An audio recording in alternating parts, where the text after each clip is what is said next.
जम्मू कश्मीर भारत देश का एक अहम हिस्सा जिसको लेकर हमेशा विवाद रहा है। सरकार ने भी बड़े कदम उठाए, धारा 370 को हटाने का काम किया, लेकिन आज भी आतंकवाद को लेकर कई बड़ी घटनाएं सामने आती हैं जिससे हमारे देश के सैनिक भी जूझ रहे हैं। आज हंगामा टाइम्स न्यूज़ आपको परिचय कराने वाला है एक उपन्यासकार से जिन्होंने जम्मू कश्मीर में कई नियुक्तियों के दौरान आतंकवाद को करीब से देखा, और हम उनका परिचय आपसे कराएंगे कि उन्होंने किस तरह से एक उपन्यास लिखा जिसका शीर्षक था चिनार के आंसू। आखिर क्या है चिनार के आंसू, आखिर क्या है इस उपन्यास का अर्थ और किस लिए इस उपन्यास हम बात करने वाले हैं हरिशंकर पांडे जी से, जिन्होंने इस उपन्यास में महत्वपूर्ण भूमिका निभाई और अपने कार्यकाल में सन 80 के दशक से ये लगातार सेवाएं देते रहे, आईबी में ये रहे। हरिशंकर जी, बहुत बहुत स्वागत आपका। धन्यवाद। क्या कहना चाहेंगे हमारे दर्शकों से कश्मीर के बारे में? खूबसूरत देश, मतलब भारत में जो खूबसूरत एक नगर देखा जाता है या खूबसूरत देश देखा जाता है तो जम्मू कश्मीर देखा जाता है। क्या बताना चाहेंगे हमारे दर्शकों को? पहले तो हम अपने आपका परिचय जानना चाहेंगे। मैं इस देश की एक प्राइम एजेंसी आईबी का एक वरिष्ठ अधिकारी के रूप में मैंने कार्य किया और अभी सेवा निवृत्त हूँ, जिससे मैं आपके सामने पेश हो रहा हूँ। जी, कश्मीर भारत का अभिन्न हिस्सा है। भारत के संविधान की प्रस्तावना भी ही वो चीज़ है कि ये इंटीग्रल पार्ट है इस देश का जी, और हिंदुस्तान का मुकुट है, ताज है। लेकिन रक्त रंजित धरा कश्मीर की सन 87 के बाद से आज तक खून खराबा, हलचल, पैनिक, जी, तरह तरह की पाकिस्तान प्रायोजित छद्म युद्ध का शिकार रही है। जी, कश्मीर की धरती आतंकवाद के लिए एक उर्वरा भूमि बन करके पाकिस्तान के लिए बनी और उसी पर मैंने कुछ लिखने का प्रयास किया। नंगी आंखों से जब आतंकवाद को वहाँ जिया और भुगता तो लगा कि पूरे देश को ठीक से पता नहीं है, अखबारों की सुर्खियों से कश्मीर के आतंकवाद को समझा नहीं जा सकता। इसलिए वहाँ जो यथार्थ में जो हम लोगों ने जिया है जिस आतंकवाद को, उसको हमने देश के सामने प्रस्तुत करने का एक लघु प्रयास किया इस उपन्यास के माध्यम से, अपने चिनार के आंसू के माध्यम से। उपन्यास का शीर्षक चिनार के आंसू ही क्यों चुना था? एक्चुअली चिनार हेरिटेज ट्री है कश्मीर का जी, और सिंबल ट्री है जी, और बहुत बड़ा दरख्त होता है। आप समझिए कि 100 फीट से भी ऊंचा होता है जी, और विशाल, जैसे हमारे यहाँ बरगद और पीपल के पेड़ होते हैं इस तरह का होता है। और कश्मीर का प्रतीक चिन्ह है जी, और चिनार का नाम लेते ही आपके दिमाग में कश्मीर सामने आ जाएगा। इसलिए चिनार के आंसू मैंने जानबूझ करके शीर्षक चुना और चिनार से तात्पर्य पूरे कश्मीर का एक सिंबल के रूप में मैंने उसको लिया और वहाँ की व्यथा, जो आवाम वहाँ त्रस्त है आतंकवाद से, उसकी पीड़ा को देख करके मैं प्रेरित हुआ इस रचना को करने के लिए। इसीलिए चिनार के आंसू मैंने वर्ड लिखा कि वहाँ के आवाम के दर्द हैं इस किताब में। जी, क्या कहेंगे, क्यों लिखा आतंकवाद जैसे जटिल विषय पर आपने चिनार के आंसू? क्या प्रमुख वजह रही? मैं जब कश्मीर की पोस्टिंग हमें सौभाग्य से प्राप्त हुई तो उस जमाने में लोग बहुत भयभीत हुआ करते थे, जाने में डरते थे, इतना आतंकवाद था, खून खराबा था, बहुत रिस्क इन्वॉल्व था। लेकिन वहाँ जा कर के जब एक संवेदनशील संस्था में होने के बावजूद वहाँ गए तो वहाँ एक एक से नई चीज़ें सामने आई। लगा कि यहाँ पाकिस्तान क्या कर रहा है, आईएसआई वहाँ की जो इंटेलिजेंस एजेंसी है वो क्या कर रही है, नंगी आंखों से देखने का अवसर मिला। उसी से पीड़ित, वहाँ की व्यथा से पीड़ित होकर के ये लिखने के लिए मैं प्रेरित हुआ और इसलिए इस रचना को, ताकि पूरा देश, पूरी जनता जान सके कि आतंकवाद की जड़ें कहाँ पर हैं और किस तरह से वहाँ आईएसआई ऑपरेट करती है। इस किताब में वही सब चीज़ें कथानक के रूप में लेकर के मैंने एक फिक्शन के तौर पर इसको पेश किया। मतलब कहने को तो चिनार के आंसू हैं, लेकिन आपकी स्टोरी का मुख्य थीम हम आतंकवाद कह सकते हैं। यस। तो छद्म युद्ध क्या था, कैसे पाकिस्तान छद्म युद्ध कर रहा था? हाँ, ये हमारा कश्मीर पाकिस्तान के षड्यंत्रों का शिकार शुरू से रहा है। जी। और पाकिस्तान जैसे दो व्यक्ति आपस में लड़ रहे हों और एक काफ़ी ताकतवर हो, एक कमज़ोर हो, तो कमज़ोर उसका मुकाबला नहीं कर सकता, तो वो छल कपट से उसको नुकसान पहुंचाना चाहता है। मोटे तौर पे संक्षिप्त में यही छद्म युद्ध है, proxy war. This is actually proxy war initiated by ISI and Pakistan in Kashmir valley. और वो अर्थव्यवस्था को नुकसान पहुंचाना, गोला बारूद की सप्लाई करना, इन्फिल्ट्रेशन कराना। इन्फिल्ट्रेशन मीन्स वहाँ से पार से ट्रेनिंग देना, पीओके में ट्रेनिंग देना, और वहाँ से दहशतगर्द तैयार करके उनको अंदर भेजना, इन्फिल्ट्रेट कराना। और इधर से पाकिस्तान प्रायोजित आतंकवाद कश्मीर के अंदर नौजवानों को मोटिवेट करना, इंडॉक्ट्रिनेट करना और उनको तैयार करना, मजहबी इस्लामीकरण करना, उससे तैयार करके मोटिवेट करके पार भेजना, ट्रेनिंग देना, हथियार देना, फिर अंदर भेजना। ये सारी चीज़ें छद्म युद्ध का हिस्सा हैं। और इसलिए कि वो सामने से नहीं लड़ सकता, कई युद्ध उसने लड़े, उसको शिकस्त मिली, तो इसलिए उसका ये मकसद है कि हम इनको हैरान कर देंगे। इस तरह से जियाउल हक वगैरह की जो पॉलिसीज थी उसको आज पाकिस्तान इम्प्लीमेंट कर रहा है। FICN के जरिए, फेक करेंसी के जरिए पूरी इकॉनमी को ध्वस्त कर दो, फेक करेंसी पंप करता रहता है। ड्रग एंड नारकोटिक्स के जरिए बॉर्डर से इतनी चौकसी के बावजूद ड्रग आता रहता है। इस तरह की चीज़ें जैसे आप देख रहे हैं आजकल, ये ड्रोन से हथियार गिराने की कोशिश करता है। जब बॉर्डर सील है कायदे से, आप अंदर नहीं आ सकते, बड़ी मुश्किल है आने में, तो ड्रोन से गिरा के भाग जाता है। ये सारा उसके छद्म युद्ध का हिस्सा है। तो हरिशंकर जी, हम जानना चाहेंगे कि ISI की रणनीति क्या थी और किस तरह से इस रणनीति को दर्शाने की कोशिश की आपने? ISI की मल्टी प्रॉन्ग्ड स्ट्रेटेजी है जी। कश्मीर वैली के अंदर। जी। और आतंकवाद को बढ़ावा देना, उसको पूरी लॉजिस्टिक सपोर्ट देना, इन्फिल्ट्रेशन करवाना, एक्सफिल्ट्रेशन करवाना। एक्सफिल्ट्रेशन मीन्स कि लड़कों को मोटिवेट करना इस्लामिक लाइन पर और उनको पार ले जाना, हथियारों की ट्रेनिंग देना। वहाँ ISI के ऑफिसर्स ट्रेनिंग देते हैं, फिर उसको अंदर भेजना और ऑपरेशंस लॉन्च करना। टास्किंग वहीं से होगी पार से, और जैसे जैसे वहाँ से निर्देश होंगे यहाँ पे ये मिलिटेंट उस तरह से एक्शन लेते हैं। ये तो मोटा मोटा आतंकवाद को चलाने का। इसके अलावा उनकी बड़ी मल्टी प्राउंड बहुआयामी रणनीति है कि एलिमिनेट प्रो इंडिया वॉइस। जो भी वहाँ नॉन मुस्लिम्स हैं उनको खदेड़ो, वहाँ से मारो। जैसे कि 19 जनवरी 1990 को इन्होंने किया था कि मस्जिदों से खुलेआम ऐलान किया था मौलवीज़ ने कि यहाँ पे जो नॉन मुस्लिम हैं यहाँ कश्मीर की धरती को छोड़ कर के चले जाएं, और या तो इस्लाम को कबूल कर रहे हैं अगर यहाँ रहना है। अच्छा, मतलब या तो इस्लाम धर्म को कबूल कर लें, या तो यहाँ से छोड़ के चले जाएं। और फिर उसने कहा कि मेल मेंबर्स यहाँ से अगर इस्लाम जो कबूल नहीं करता, कबूल करेगा तो नो प्रॉब्लम, अगर कबूल नहीं करता है तो यहाँ से वो चला जाए, लेकिन अपनी औरतों को यहाँ छोड़ जाएगा। अच्छा। ये शर्त ये खुलेआम मस्जिदों से अनाउंस किया जाता था उस वक्त, जो है 1990 की बात मैं कर रहा हूँ। तो मस्जिदों से खुलेआम, तो एकदम से कंप्लीट लॉलेसनेस थी, और पूरा एक तरह से पूरा इस्लामिक लाइन पर उसको कन्वर्ट करने का ISI का एजेंडा तो आज भी चल रहा है। इस्लामिक कंट्री बनाने का कोशिश। वो निजाम मुस्तफ़ा, उनका मकसद है रूल ऑफ अल्लाह इस्टेब्लिश करना है, निजाम मुस्तफ़ा इस्टेब्लिश करना है। तो उसी एजेंडे का ये पार्ट है जो कुछ आप देख रहे हैं कश्मीर के अंदर। This is all the part of the strategy and agenda of this ISI।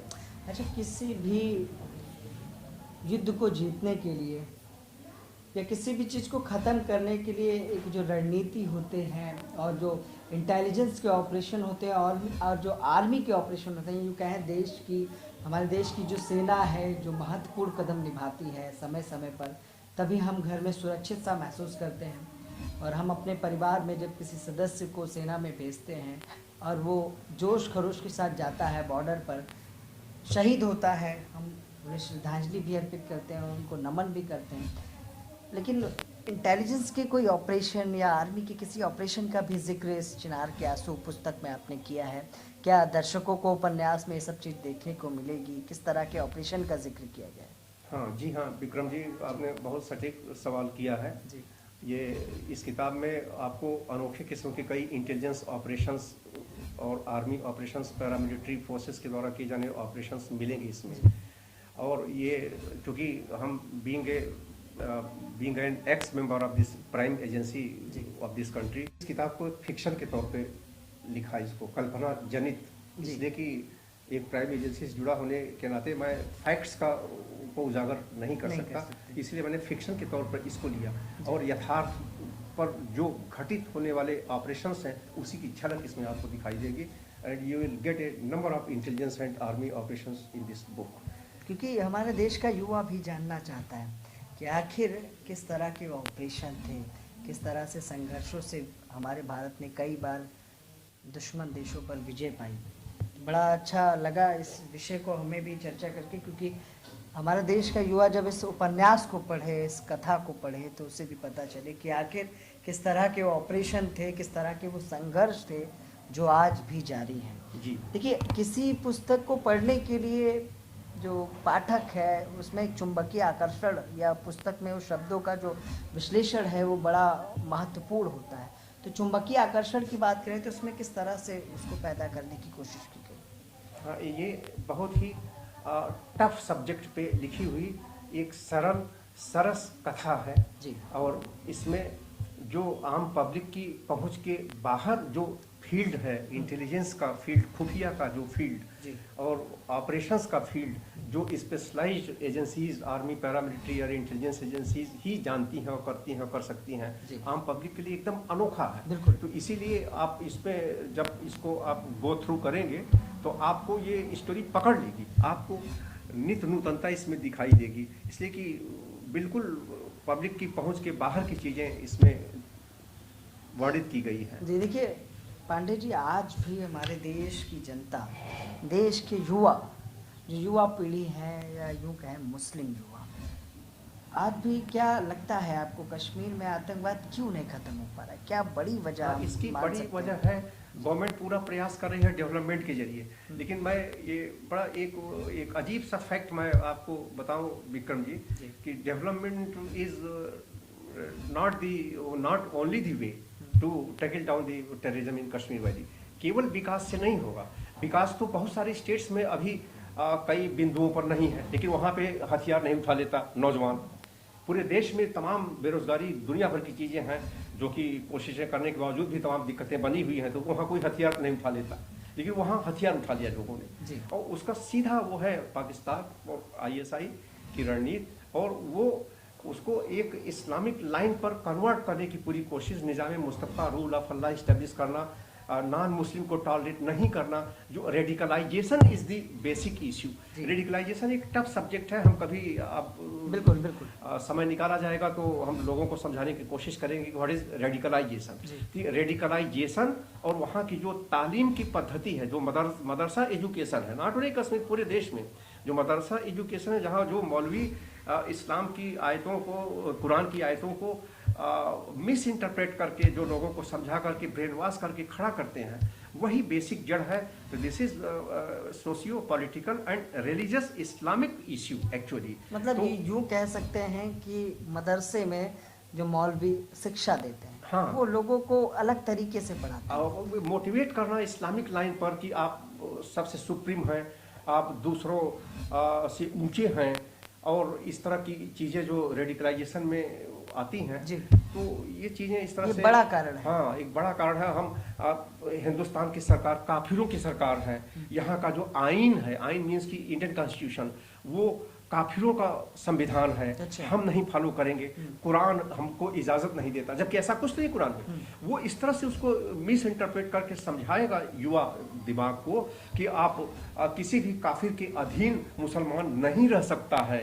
तो इस तरह की तालीम का जो हिस्सा है, इसको आप जब तक जड़ से नहीं काटेंगे तब तक इस आतंकवाद से पार नहीं पाएंगे, नॉट ओनली कश्मीर, कहीं भी। तो इसकी जड़ें, ये रेडिकलाइजेशन में इसकी जड़ें हैं। ये यूँ कहें कि अगर शिक्षा पर विशेष ध्यान दे ये समुदाय, हाँ, साइंस और मैथ वगैरह की जो शिक्षा दी जा रही है, लेकिन बहुत सारे एग्जाम्पल्स विक्रम जी आए हैं जो हाईली क्वालिफाइड इंजीनियर्स और डॉक्टर्स और हाईली क्वालिफाइड लोग, वो भी मिलिटेंसी में वहाँ इन्वॉल्व किया है। तो बेसिक वही है जो है कि जो इनकी तालीम है और उसको जो इस्लामिक लाइन पर जो रेडिकलाइजेशन है, तो government of India should tackle this radicalization actually, अगर इसको जड़ से उखाड़ना है तो। चलिए पांडे जी, मैं ये भी जानना चाहता हूँ, लंबे समय तक वहाँ रहे हैं, वहाँ सेवा भी दी और आतंकवाद को बड़े करीब से देखा, तो क्या लगता है वहाँ भाईचारा कैसा है, हिंदू मुस्लिम भाईचारा, और किस तरह का व्यवहार है? भाईचारा बहुत अच्छा था। 1987 के पहले हिंदू मुसलमान एक दूसरों के घरों में आते जाते थे, उनके त्योहारों पर उपस्थित होते, बहुत अच्छी रीति रिवाज थी जिसको आप कश्मीरियत के नाम से जानते हैं। लेकिन अब वो चीज़ नहीं रही है। इतना खून खच्चर और इतना 30-40 साल के रक्तपात ने बहुत सारी खाइयाँ वहाँ क्रिएट कर दी हैं। अब तो वहाँ सिख बचे हैं थोड़े से, हिंदू सब वहाँ से भगा दिए गए, कोई रह ही नहीं गया है। लेकिन जो भी है वहाँ का आम मुसलमान, जैसे यहाँ है कि आम मुसलमान अपनी रोजी रोटी में इन्वॉल्व हो, उसको ज़्यादा इधर उधर की बातों से नहीं लेना देना है। लेकिन जो वहाँ पे मौलवी और जो मिलिटेंट तंजीमें जो करती रहती हैं, उसका असर तो पब्लिक माइंड में पड़ता ही है। और इस्लामिक लाइन पर वो रेडिकलाइज इतना कर दिया है वहाँ यूथ को भी कि अब वो चीज़ नहीं रही। वो भाईचारा की हम बात नहीं कर सकते जो बहुत साल पहले जो पहले थी, अब वो बात वो चीज़ नहीं है। सेलेक्टिव किलिंग आतंकियों द्वारा होती आ हाँ, रही थी, ये क्या अभी भी जारी है? बिल्कुल, ये बहुत इंपॉर्टेंट इश्यू है। सिलेक्टिव किलिंग का सीधा मकसद है कि eliminate pro India voice in Kashmir वाली, जो कि आईएसआई के एजेंडे का पार्ट है कि जो भी प्रो इंडिया वॉइस है उसे एलिमिनेट करो। तो जो प्रो इंडिया वॉइस वही है जो सिख है वहाँ, जो बचे कुछ हिंदू हैं कहीं, और इस तरह के जो लोग हैं, कुछ मुस्लिम्स हैं जो प्रो इंडिया बात करते हैं, जो रियलिटी को करीब से देखते हैं, जानते हैं और ज़्यादा रेडिकलाइज्ड नहीं है, जो वो मुस्लिम्स हैं जो इंडिया की बात करते हैं, तो उनको भी वो हिट करता रहता है। तो सेलेक्टिव किलिंग उनके लिए एक बहुत बड़ा एक वो है कि जो भी हिंदुस्तान की बात करता है उसको किल करना है, उसको यहाँ रहने नहीं देना है। तो ये बहुत बड़े गैम्बिट का पार्ट है, बहुत बड़ी वो छल छद्म का पार्ट है ये। तो इसलिए सिलेक्टिव किलिंग्स इसलिए होती है। अगर चिनार के आंसू किसी को चाहिए या कोई ऐसी चीज़ जो विशेषकर इस किताब में आपने दर्शाने की कोशिश की, जो सारांश के रूप में हम देख सकते हैं, हाँ, कुछ हमारे दर्शकों को किताब की चीज़ें बताना चाहें तो? हाँ, इसमें एक्चुअली ये कॉम्पिटिटिव स्टूडेंट्स के लिए बहुत उपयोगी किताब है। जो कश्मीर प्रश्न पर बहस करना चाहते हैं और प्रतियोगी परीक्षाओं में उपस्थित होना चाहते हैं, उनके लिए किताब बहुत उपयोगी है। लाइब्रेरीज के लिए बहुत उपयोगी है, पैरामिलिट्री से लेकर के, आर्मी से लेकर के और विधानसभा संसद तक की सब लाइब्रेरीज के लिए बहुत उपयोगी है। हमारा मकसद इसमें है कि आम पब्लिक तक ये यथार्थ की जो कट सच्चाई है कश्मीर की धरती पर जो, और पाकिस्तान का जो छद्म युद्ध है, वो पब्लिक उसको जाने कि कैसे वहाँ क्या संचालित, कैसे आतंकवाद की जड़ें कहाँ पर है। तो उसको बताने के लिए मेरा ये निरीह प्रयास है, लघु प्रयास है, और समाज के हर वर्ग के लिए बहुत उपयोगी सिद्ध होगा।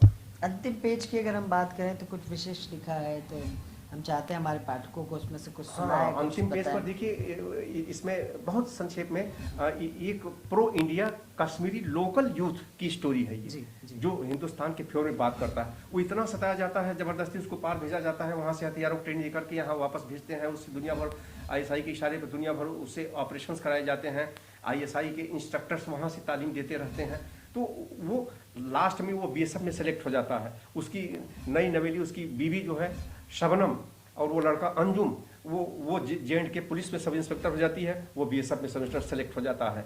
तो उसके बाद ये दोनों मिल करके मिलिटेंट के खिलाफ युद्ध छेड़ता है, और अंतिम पल तक वो कहता है कि हम यहाँ से नहीं जाएंगे, कश्मीर को नहीं छोड़ेंगे। मिलिटेंट दहशतगर्द चाहे जितना हमको सताएं, यहाँ हम अपनी धरती को नहीं छोड़ेंगे। उसकी माँ कहती कि बेटा इतना तुम्हारे ऊपर ये सब हो रहा है, कभी ग्रेनेड फेंक देता है तुम्हारे घर पर, कभी तुम्हें गिरफ्तार करके ले जाता है, कभी तुम्हें पता नहीं क्या क्या करता है, तुम भाग जाओ यहाँ से, भाग जाओ।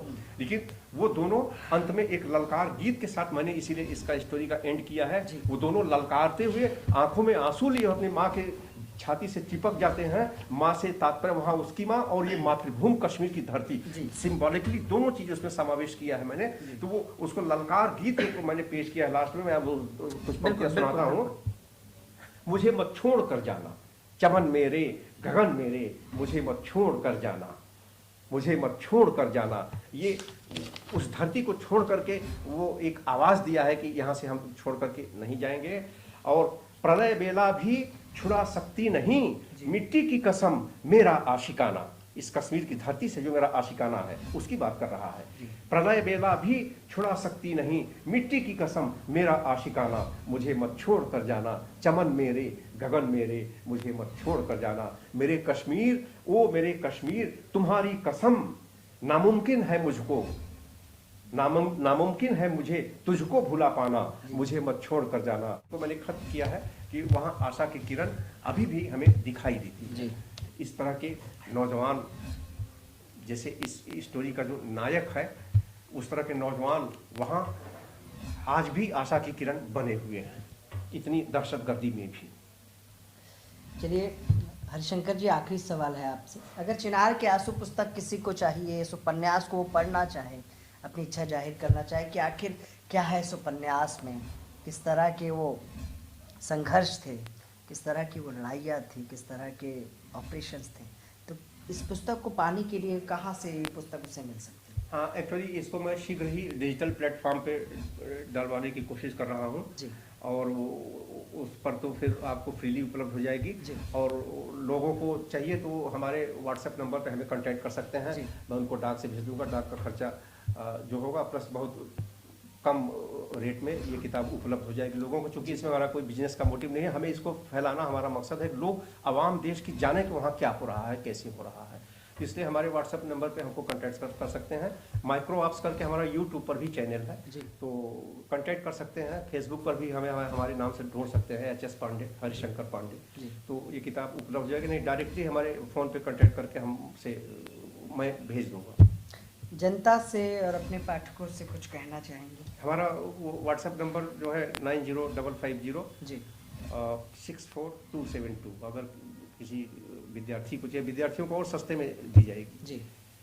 चलिए, बहुत बहुत धन्यवाद पांडे जी। धन्यवाद।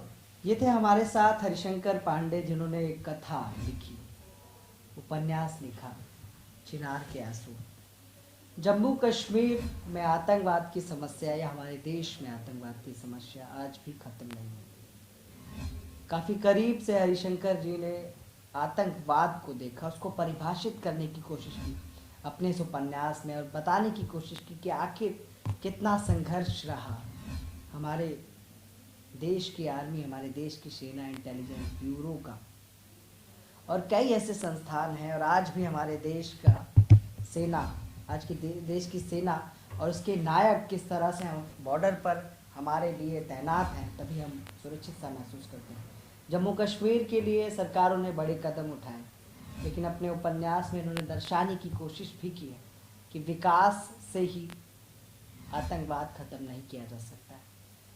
आज चर्चा का विषय था चिनार के आंसू, जिसको लेकर हमने काफ़ी चर्चा की और काफ़ी बड़े मुद्दों पर बात की, और वो मुद्दे आज भी खत्म नहीं हुए।